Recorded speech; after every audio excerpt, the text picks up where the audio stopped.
આજરોજ મુસ્લિમ સમાજના પવિત્ર તહેવાર ઈદ ઉલ ફિત્રના તહેવાર નિમિત્તે માતર શહેર ખાતે આવેલ ઈદગાહમાં ખૂબ મોટી સંખ્યામાં મુસ્લિમ બિરાદરોએ ઈદની નમાઝ અદા કરી હતી અને દેશમાં ભાઈચારો અને કોમી એકતા જળવાઈ રહે તે માટે દુઆઓ કરી હતી.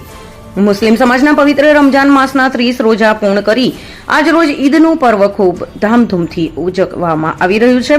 ઈદની નમાઝ બાદ ઈદગાહ ખાતે મુસ્લિમ સમાજના આગેવાનો, જુમ્મા મસ્જિદના મૌલાના હજરત વસીમ અસરફી સાહેબ, અમદાવાદથી પધારેલ પીર આલે રસુલ બાવાના સાહબજાદા પીર વારિસ અલવી બાવા તથા પીર સમીમ બાવા અને આદિલ બાવા હાજર રહ્યા હતા તથા માતર શહેરના મુસ્લિમ સમાજના લોકો ખૂબ જ મોટી સંખ્યામાં ઉપસ્થિત રહ્યા હતા અને કોમી એકતા તથા દેશની સલામતી માટે દુઆઓ ફરમાવી હતી. ઈદ મુબારક પર્વ નિમિત્તે માતર ધારાસભ્ય શ્રી કલ્પેશભાઈ પરમાર દ્વારા માતર શહેરમાં મુસ્લિમ બિરાદરો રૂબરૂ મળીને ઈદ મુબારક પાઠવી હતી.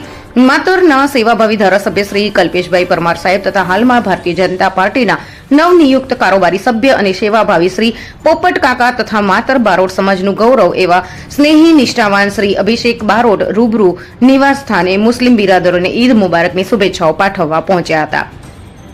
મુસ્લિમ સમાજના અગ્રણી અલ્તાફ હુસેન કુરેશી, પત્રકાર બિસ્મિલ્લા ખાન પઠાણ, પત્રકાર મોહમ્મદ ખાન પઠાણ, ડેપ્યુટી સરપંચ મોહસિન ખાન પઠાણ, તોસીફ ખાન પઠાણ, ઇકબાલભાઈ કુરેશી, ઇરફાનભાઈ અને ફારૂકભાઈ અને મુસ્લિમ સમાજના આગેવાનો જબ્બર ખાન પઠાણ, વાઈદ ખાન પઠાણ, ઇરફાનભાઈ અને હસેન મિયા અને મુસ્લિમ સમાજના યુવાનો હાજર રહ્યા હતા. રિપોર્ટર મોહમ્મદ ખાન પઠાણ, માતર, ખેડા.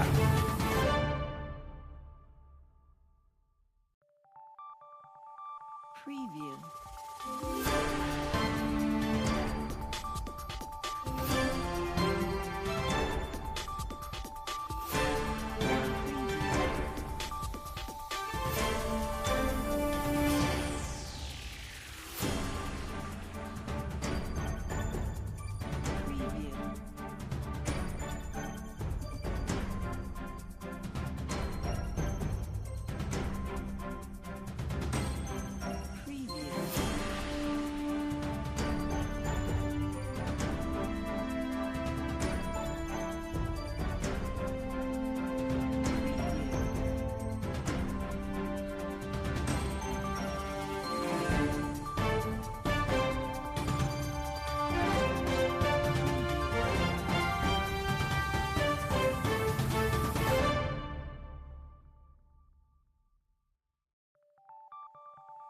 Preview.